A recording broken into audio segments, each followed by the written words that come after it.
3 squared is 9, so 1 over 3 squared is 1 over. In other words, P here is the square root of 1/9, which is 1/3. So in other words, the period in that case would be 1/3 of a year, is how that's done.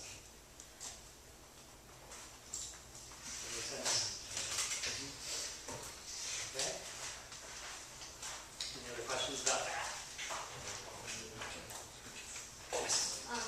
What's a black body and a black body spectrum? Right, so the black body spectrum is thermal radiation. So thermal radiation means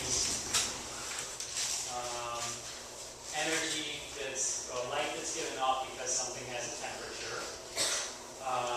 The black body spectrum is thermal radiation given off by a hypothetical perfect emitter and absorber of radiation. And so it is the black body spectrum to which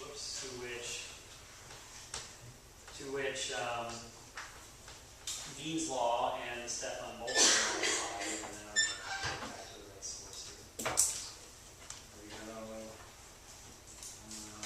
I'm trying to do is this. Okay. So let me find it.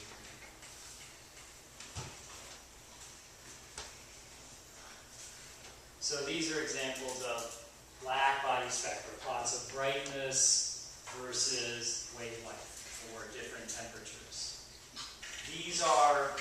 This is what the brightness versus temperature would look like for all these different temperatures if you had a black body giving off the radiation. So what is a black body? A black body is a hypothetical perfect emitter and absorber of radiation. The name comes from if the temperature were low enough that it's not hot enough to give off visible light, then you wouldn't see it at all because it would completely absorb all of the light shining on it. So that shirt you're wearing is a pretty good approximation to a black body. It's very dark. It's dark because it's absorbing almost all of the light that falls on it.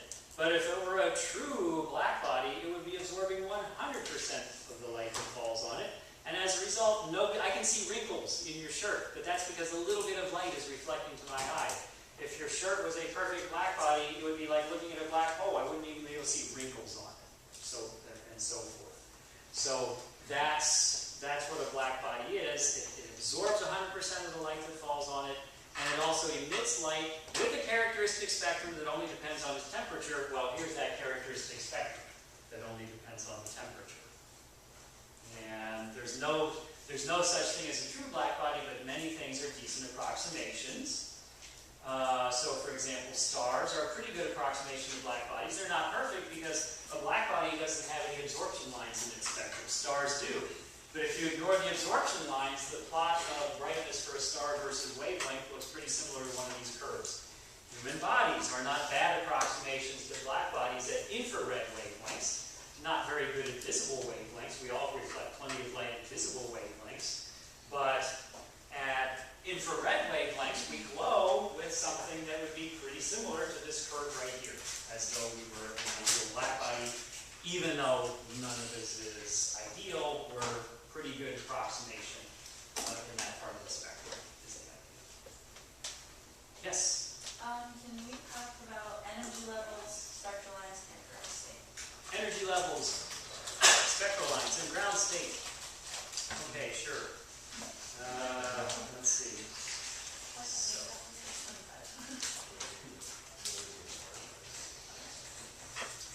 All right. So here's the analogy I like to use, and since this one doesn't have a red light, I'm going to obsessively go check to see if it's still recording. And it is still recording. And whoever's watching just heard me say, "But it's still recording!" Right next to it, but that's all right. Anyway. So, electrons in an atom are only able to orbit in certain shapes and average distances of these so-called orbitals, these clouds that they resemble when they are going around the nucleus. And each one of those possible shapes of the electron cloud corresponds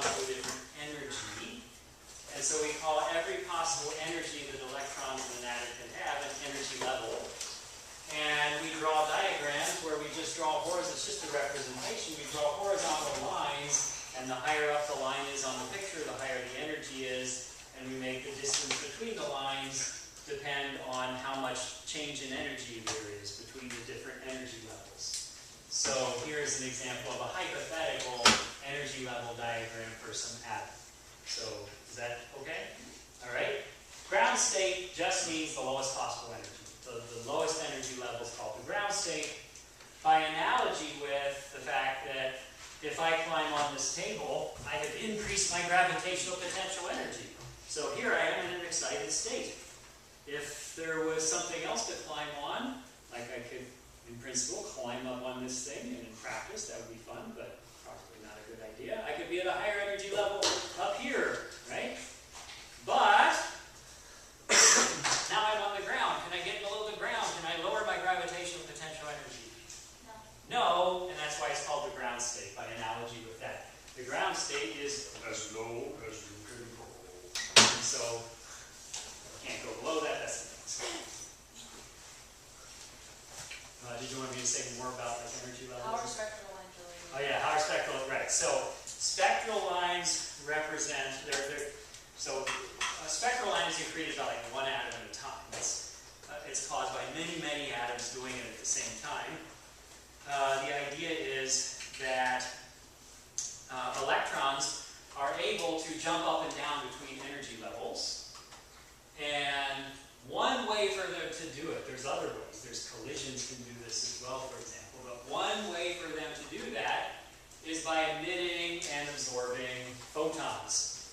Remember, the photons are packets of light energy. They're like particles of light. Light energy comes in discrete packets that we call photons. They act a lot like particles. And the idea is, here is some hypothetical, no atom has an energy level diagram. This is some hypothetical atom that only has two energy levels, a ground state, which we're calling energy level 1, and some higher energy level called energy level 2, E sub 2 there. And if by some means the electron manages to already be up in energy level 2, if it is able to jump down to the ground state, so to speak, and if it does so in lost energy, where does that energy go? It goes into creating a photon whose energy is exactly equal to how much energy the electron lost, because the energy of the electron lost is making the photon. So the photon can carry away the energy that the electron lost. And so, because that's a specific amount of energy, that's a specific wavelength for the photon. So if a gazillion atoms are all doing this at the same time, you get a gazillion photons all of that wavelength. And if you pass them through a spectrograph, that'll produce a bright line of a bunch of photons of that wavelength. And so that would be creating an emission line at that wavelength, that many, many atoms are simultaneously jumping down between those energy levels. It creates an energy wavelength at the wavelength that corresponds to photons with energy. So that's how you can make emission lines, is by lots of atoms jumping down between energy levels. If you want absorption lines, it's the opposite process. For an absorption line, if a photon has just the right amount of energy, namely how much energy it takes to go from energy level 1 to energy level 2, then the electron can eat the photon and use its energy to make that jump, to jump up to the higher energy level. If you have a gas with lots and lots of atoms and lots of photons coming in, then the gas atoms can eat the ones with the right wavelength and leave a hole in the spectrum, so to speak. Leave a dark line in the spectrum of missing light because the atoms have absorbed those wavelengths. And so this is illustrating lots and lots of gas atoms jumping down between those levels and making this nice green emission line. This is illustrating the idea of, here's a light source producing photons of lots of wavelengths. Most of them get ignored by a gas of these atoms because most of the photons don't have the right wavelength to cause this energy jump. But these particular ones have just the right energy. So after they pass through the gas, it ate those green ones, but the other colors come through and you get a dark line in the spectrum corresponding to the wavelengths that got eaten.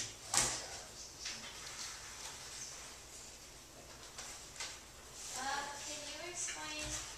But one second, was that a question about this or? Yeah. Is it- So, yeah, so we'll get it's it. going Yeah.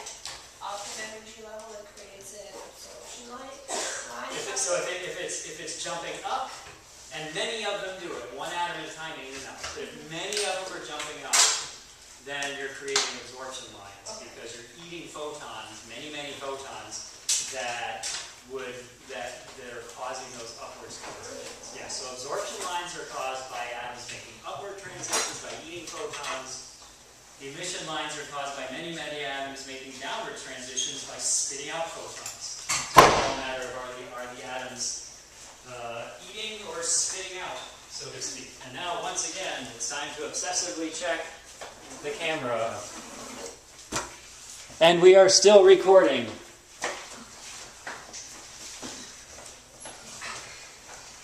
And you're about to ask a question.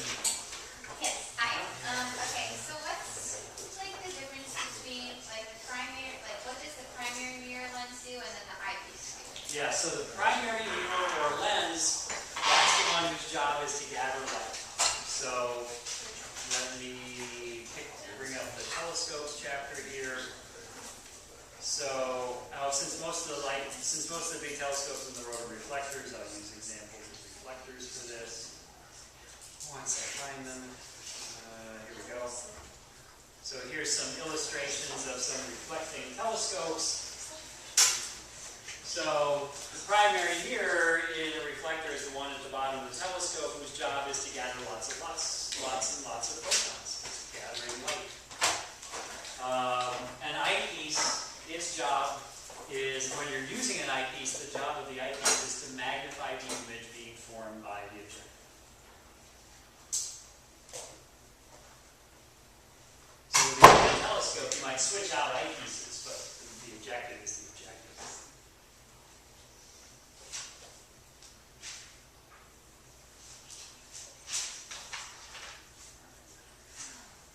Yes? Are we going to know the 3 different times?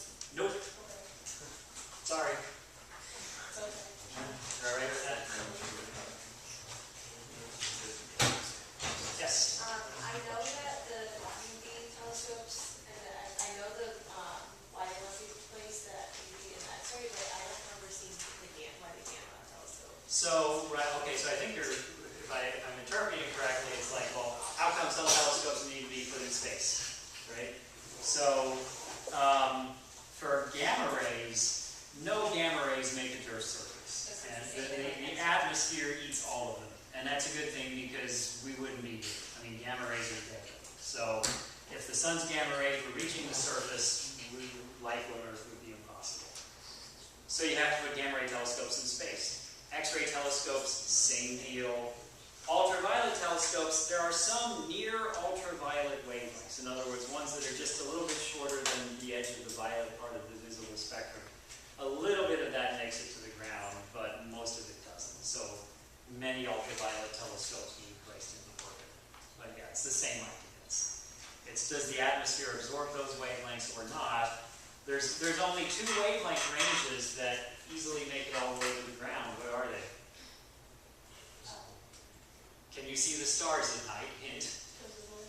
Right, so visible certainly does. You wouldn't see any stars if visible light didn't make it all the way to the ground. What else? What other kind of telescope is just at sea level, no problem? Radio telescopes. Yeah. Radio telescopes and optical visible light telescopes. The air is very transparent to those wavelengths. There's a few wavelengths at infrared that you can get away with, and some wavelengths for ultraviolet, but other than that, it's pretty much constrained to visible and radio surface. Yes? Can you go into the purposes of imaging, spectroscopy, and time monitoring? Yeah, so for imaging, that's where you want to study the physical details of something. You know, in other words, that's where you want to photograph. Imaging is essentially photography, where you want to take pictures. And in pictures, obviously, that's how you can say, oh, look, there are dust lanes in this nebula, and I can see some stars forming in those dust lanes when I look at infrared wavelengths or something like that. So that's what imaging is about. Spectroscopy is spreading a light into a spectrum so that you can do chemical analysis. So spectroscopy Spectroscopy allows you to do that. As we'll see when we study binary stars, spectroscopy, and you already know some of this, spectroscopy also allows you to measure wavelength shifts, which tells you radial velocities, tells you things are moving towards us or away from us. Time monitoring, and the book kind of makes it sound like there's this hard and fast distinction between the, like that every observation is one of those three, and really there's overlap. So time monitoring means watching how something changes over time. And a good example of that is you measure the brightness of a star, and you keep measuring the brightness over and over and over again in order to see how the brightness changes with time. Well, that's what I have students do in order to study star spots every summer, but guess how we measure the brightness? We take pictures of them and measure the pictures. So we use imaging in order to do time monitoring. So there is overlap. There are things which have definitely a combination of both of them. So imaging only uses visible light? No, not necessarily. You can image in any wavelength range. The fundamental thing about imaging is you're making pictures. Is what So you could do like imaging for like an X-ray? Yeah. Yeah, like the Chandra X-ray telescope, for example, makes X-ray images of celestial objects. Yeah. You have to display them in false colors and all of that, but you can definitely do it. Now I have this terrible word right. Yeah. This is an image of the radio here.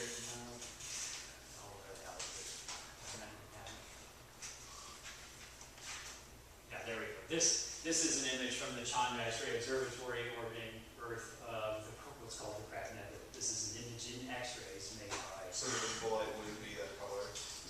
So it wouldn't, right? Because the thing is that we can't see X-rays. So if you're going to display it as an image and you're going to put color there, you just have to tell the computer to make colors up.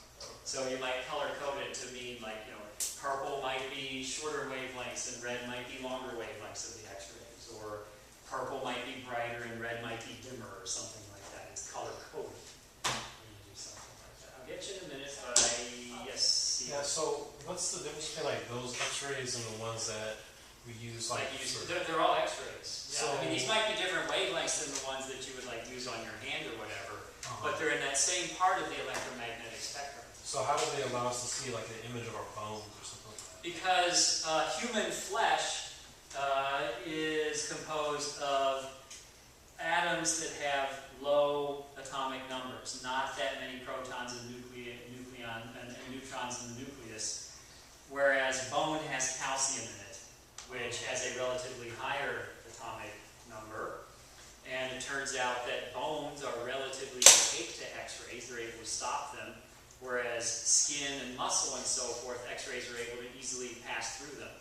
And so at X-ray wavelengths, we're basically transparent except for our bones. And so when you take a photograph, you're able to see an X-ray photograph is really a shadow graph. You're really seeing the shadows of the bones because they block the X-rays from reaching the detector.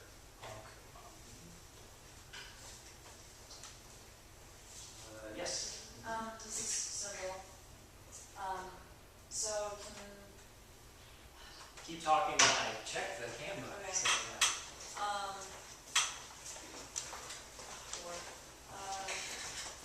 okay, just basically the relation between Celsius and Kelvin. Because I get it that Kelvin starts at 0 and Celsius starts at -273.15. But what's their what relationship or what relationship? So the relationship is, number one, a Kelvin and a degree Celsius are the same size. In other words, if I change the temperature by 5 Kelvin, I've also changed it by 5 degrees Celsius. And then number two is 0 on the Celsius scale corresponds to the freezing point of water, 0 on the Kelvin scale corresponds to the freezing point. That's why there's that shift of 273 degrees between. Yes? I have a question. I'm sorry, you're out now.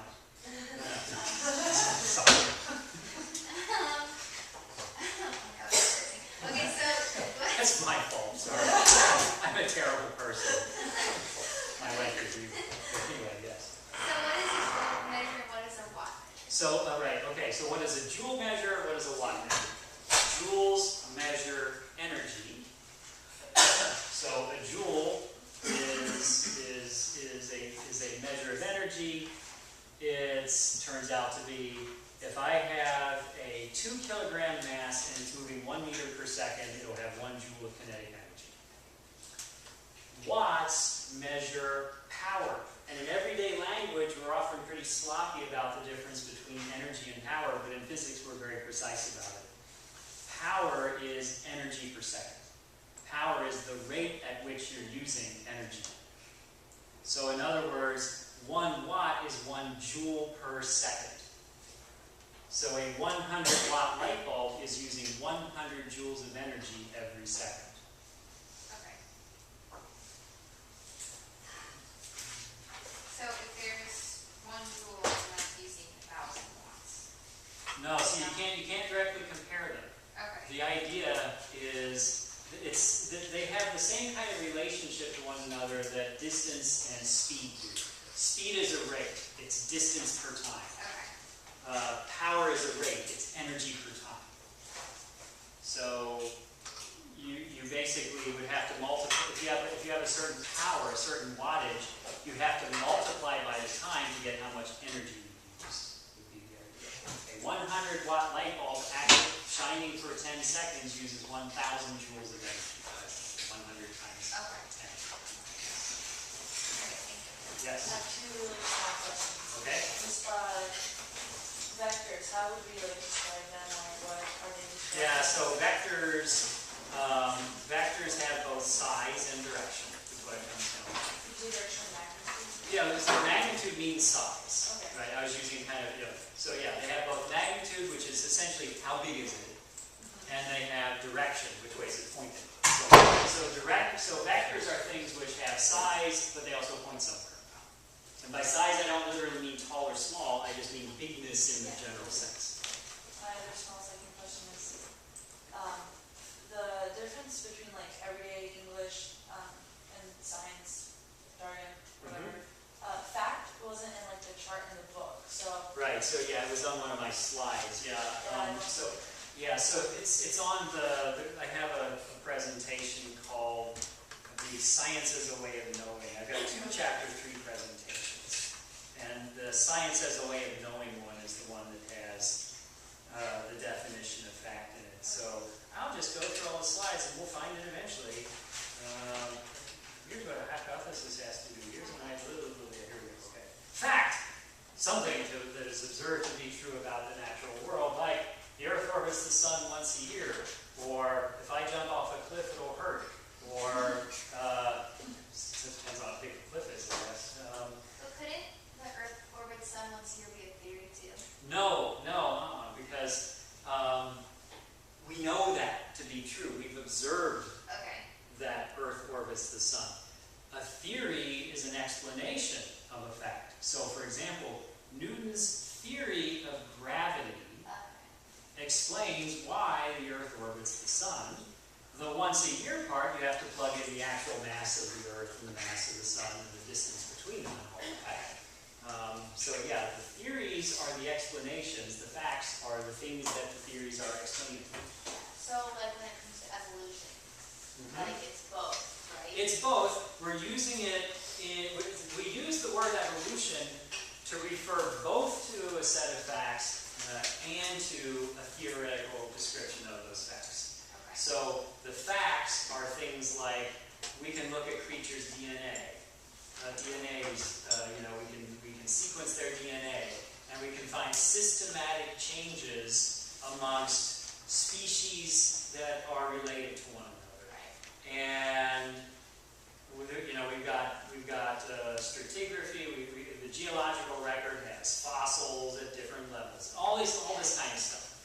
So there's lots of observational evidence that biologists use to conclude it's a fact that evolution occurs, that species change over time, which is really what evolution is. It's change over time of species.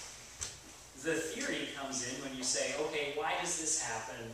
Well, Darwin's theory of evolution by natural selection, which has been modified since Darwin's time. It's been refined a lot, but that's a theoretical understanding of the observed facts that tell us that evolution has occurred. Yes. Okay, so it's not a study guide, or we haven't done anything about like Tycho Brahe, Galileo. Sadly, no. Okay, I just want to make sure. Yes. In class, you brought up the metric system, like knowing the different measurements, like Mhm. all that. Right. Do we need to know all that? Yeah, so I might say, excuse me. So one thing is, it's good to know it because there it just might be involved in a question. And so if you just kind of understood that you need to know it for the question. Another would be, how many, I just think, well, how many millimeters are in 17 centimeters? I could also throw something like that at you, just to see that you can understand how to do that kind of calculation. Yes? Oh, okay, I saw two hands and I, You go, please. okay, all right. So, for the kinetic energy part of the, city guide, Yep. does it basically just mean that the energy is remaining the same, or is there anything else you think that's good to know?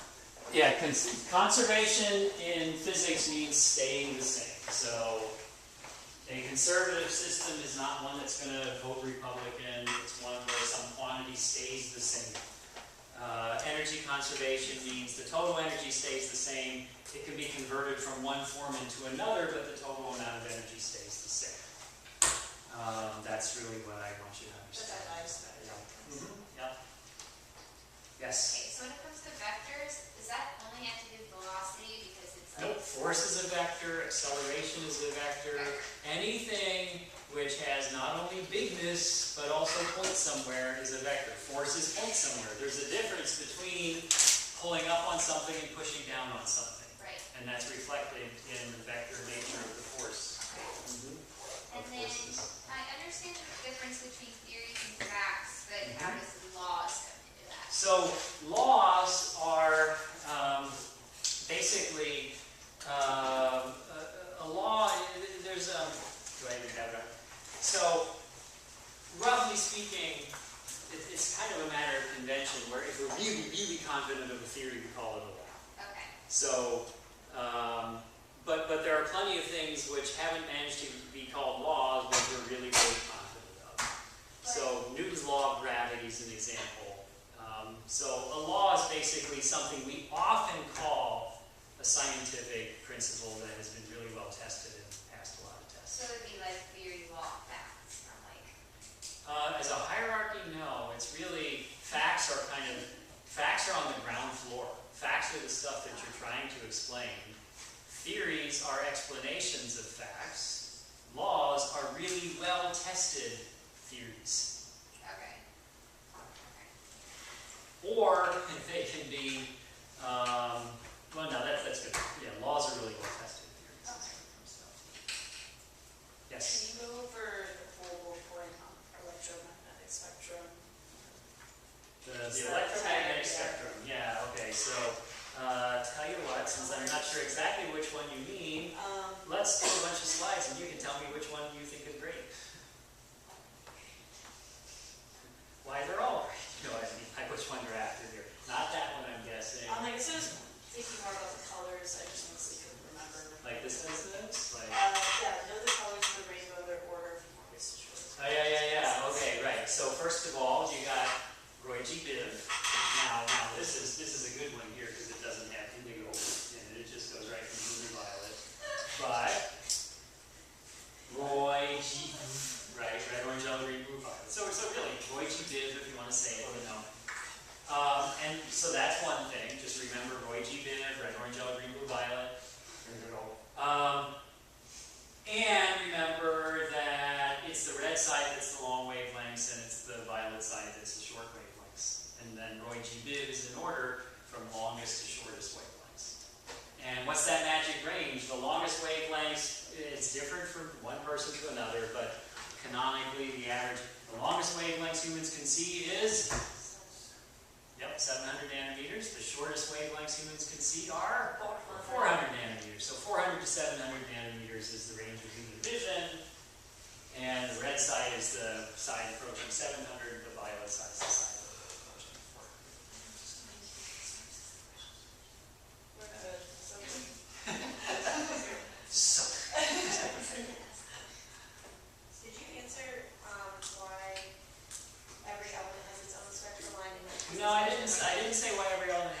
set of spectral lines? And the answer is, remember they're connected to the energy levels they're jumping between. It's a reflection of the fact that every different type of atom has a different set of energy levels. Because it depends on the details of the quantum mechanics that you get out for a given charge on the nucleus and number of electrons orbiting. So it works out that the energy levels are different for every different element, which means the spectral lines are different for every different element. Okay. I'm so sorry. She's trying to get me to ask the question. What's that? She's trying to get me to ask the question. Oh, so that's it. I really wasn't trying to psychologically scar you when I said, sorry you're out of questions. No, I have no problem with being asked questions. I like it when somebody asks questions. Thank you for asking questions. Please ask me another one. Okay, so I messed up on the homework, like all of them, for falsifiable and non-falsifiable. What, like, because I feel like it's like the complete opposite of what I think it is. So, okay. So, Good. then just decide what you think it is You were and just say the knocking down opposite my thing. confidence today. Well, no, I'm not trying. It's just amusing when you said that. So, you're asking good questions. It's fine. Here, your confidence should be fine. Okay. Great. Okay. Glad I could help. Falsifiable means you could do some kind of experiment or make some kind of measurement or do some kind of observation that could show, in principle, that it's false. It's not that it necessarily is false, but it would be possible to show that it's false. Okay. So, for example, Newton's law of gravity says that the force is blah, blah, blah over d squared. So that gives us something to test. We can take things and put them different distances apart and see if that mathematical formula correctly predicts what our measurements say. Okay. So it's falsifiable. Now, when we do the experiments, it generally verifies Newton's law. Falsifiable doesn't mean it's false, it just means it's possible in principle to show that it's false. Yeah. Not falsifiable would be gravity occurs because angels pull bodies together, and that's what's holding them together gravitationally. Okay? How am I going to find these angels, right? There's no experiment. If you're convinced it's angels, there's nothing I can do to stop you because you can just say, well, the angels always hide themselves when you're doing your experiments or whatever, you know. Okay. So that's not falsifiable. But in that example, you're kind of combining something that is like supernatural. Yeah, that's it there, right. So that's a specific case of the reason why science doesn't use supernatural explanations isn't because every scientist is an atheist. Every scientist thinks there's no way that there's a supernatural realm or anything like that. That's not the reason. The reason why science doesn't use simple supernatural explanations is because they're not falsifiable, because they can't be tested scientifically. For something to have any predictive power scientifically, it has to be something that you can verify or throw out the window using experiments. And if thunder is, well, I forget it. If thunder is the saints bowling, like my grandma used to say, we're not going to be able to test that. You know, that's an explanation, but it's not a scientific explanation because we're not going to be able to test whether it's the saints bowling unless they come down and say, here, check this out. But, you know, we're not aware of that having happened. We can't force it. So, on the other hand, if thunder is a result of lightning superheating the air around it and creating a shock wave that propagates out, that's something we can test.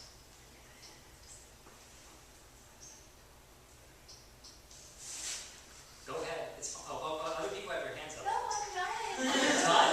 Yes. You didn't ask enough questions. I'm a little confused on these. It's like the different spectrum, the continuous spectrum, the emission line. I'm not coming after you. I'm just checking this again. Yeah. I'm not like, I can't believe you're still not correct. Okay, unlike the other camera, this one doesn't suck. Okay, anyway, yes. So you're still confused about spectra, like continuous versus emission line versus absorption line, is that what you're saying? Yes. Okay. Can you be specific? What is confusing to you about? I was just on the homework, I was confused. It says, for continuous spectrum, the spectrum shows a smooth, continuous rainbow of light. And then it has like emission line. You see a bright emission line, specific wavelengths, but no other light. And it's like light coming through like a gas cloud. Yeah, so this is really the picture to kind of burn into your brain. Okay. The one on the top there is the continuous spectrum. All the colors of the rainbow Okay. are up there. So that's continuous as in it's unbroken. All the colors are there. Nothing's missing. That's what makes it a continuous spectrum. What makes a continuous spectrum? Dense things. So like solids, liquids, or very dense gases make continuous spectrum. Here's an emission line spectrum. Only certain colors. So it's black, but there's certain bright colors that are specific wavelengths that it's emitting. So instead of all the colors, it's just certain colors. That's an emission line spectrum. And what makes an emission line spectrum is a hot cloud of gas. Because what's happening in that hot cloud of gas, there's lots of excited atoms, and therefore there are many of them that are jumping down to lower energy levels and spitting out photons of the specific wavelengths that we see in those emission lines. Okay. Whereas, for the absorption spectrum, you put a cloud of gas, again, in front of, now this time put it in front of something that makes a continuous rainbow spectrum. Then, what happens is, these gas atoms can intercept photons that are coming from the hot light source and remove them by jumping up energy levels. Okay. And so here are wavelengths that are missing because atoms in the cloud of gas are absorbing photons of those wavelengths out of the light coming from the hot light source that otherwise would be a continuous rainbow. Take the cloud of gas away, you're back to continuous rainbow. Put the cloud of gas in, and it thinks certain wavelengths are delicious and removes them. So in this case, the cloud of gas would be like something in space, right? Like, Yeah, it could be a cloud of gas in space, or it can be a cloud of gas just like in a laboratory, either way. okay. Now is that And in stars, the reason we see absorption lines in star spectra is the cloud of gas is actually the cooler layers. It's still very hot, but it's the cooler layers at the top of the star's atmosphere absorbing light coming from the hotter layers deeper down below the star's upper atmosphere. okay? And the light source would be a star.